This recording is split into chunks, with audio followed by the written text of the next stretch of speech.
Maïmonide, le guide des égarés, deuxième partie, chapitre 48.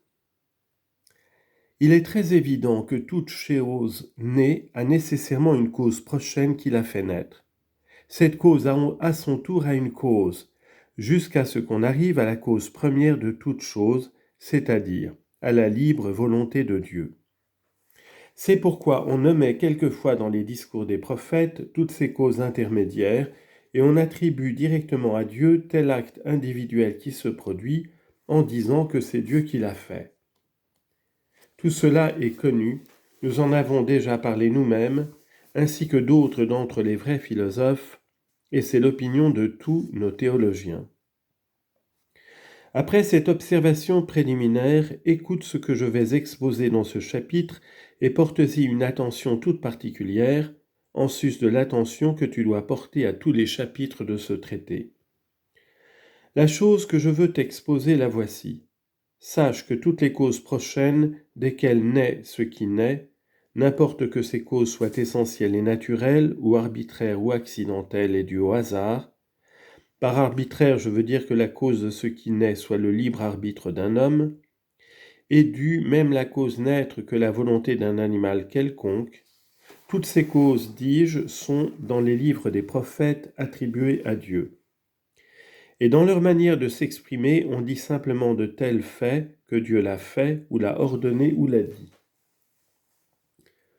Pour toutes ces choses, on emploie les verbes dire, parler, ordonner, appeler, envoyer. Et c'est là le sujet sur lequel j'ai voulu appeler l'attention dans ce chapitre.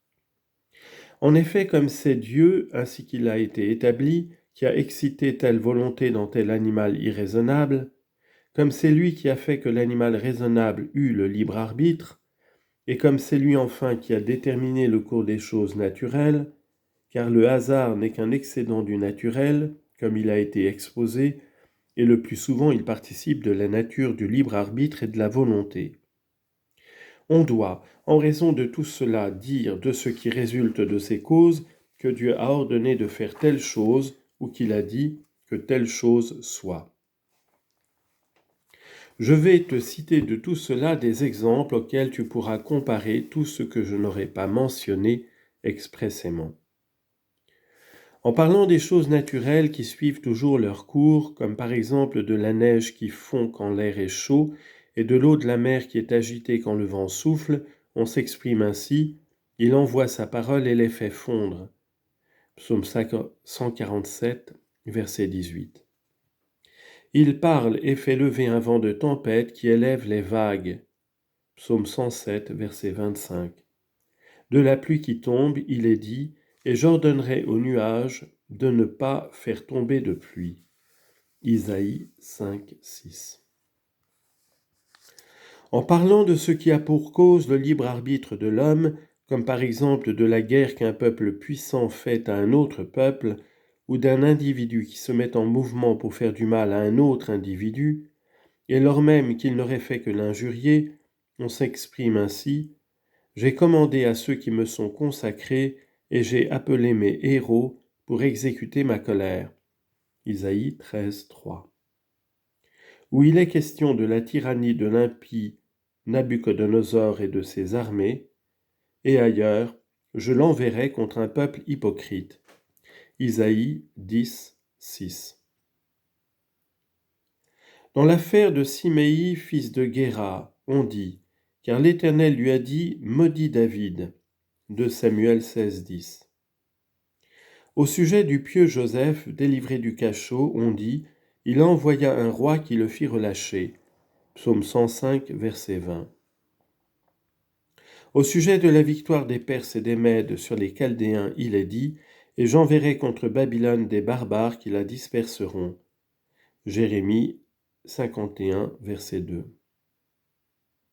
Dans l'histoire d'Élie, lorsque Dieu charge une femme de le nourrir, il lui dit, j'ai commandé à une femme veuve de te nourrir. 1 Roi 17, 9. Le pieux Joseph dit, ce n'est pas vous qui m'avez envoyé ici, mais Dieu. Genèse 45, 8. En parlant de ce qui a pour cause la volonté d'un animal, qui est mise en mouvement par ses besoins animaux, on dit par exemple « Et l'Éternel parla aux poissons » Jonas 2:11. Car on veut dire que ce fut Dieu qui excita en lui cette volonté, et non pas qu'il l'ait rendu prophète et qu'il se soit révélé à lui. De même, il est dit au sujet des sauterelles qui arrivèrent au jour de Joël, fils de Pétuel, car l'exécuteur de sa parole est puissant. Joël 2:11. De même encore, il est dit au sujet des bêtes sauvages qui s'emparèrent de la terre d'Édom, lorsqu'elle fut dévastée au jour de Sénachérib, et il leur a jeté le sort, et sa main la leur a distribuée au cordeau. Isaïe 34, 17. Quoiqu'on n'ait employé ici aucune des expressions dire, ordonner, envoyer, le sens est évidemment analogue, et tu jugeras de même de toutes les phrases qui ont une tournure semblable. Au sujet des choses accidentelles de pur hasard, on dit par exemple dans l'histoire de Rebecca, et qu'elle soit donnée pour femme au fils de ton maître, comme l'Éternel a parlé. Genèse 24, 51. Dans l'histoire de David et de Jonathan, on dit « Va-t'en, car l'Éternel te renvoie ». 1 Samuel, chapitre 20, verset 22. Dans l'histoire de Joseph, il est dit « Et Dieu m'a envoyé devant vous ». Genèse 45, 7. Tu vois donc clairement que pour désigner la disposition des causes, n'importe de quelle manière elles soient disposées, que ce soit des causes par essence ou par accident, ou par libre arbitre ou par volonté animale, on emploie ces 5 expressions, à savoir ordonner, dire, parler, envoyer et appeler. Sache bien cela et réfléchis-y dans chaque passage pour l'expliquer comme il lui convient. Alors beaucoup d'absurdités disparaîtront et tu reconnaîtras le vrai sens de tels passages qu'on pourrait croire éloignés de la vérité. Me voici arrivé au terme de ce que j'avais à dire au sujet de la prophétie, de ses paraboles et de ses expressions. C'est là tout ce que je te dirai sur ce sujet dans le présent traité. Nous allons donc aborder d'autres sujets avec l'aide du Tout-Puissant.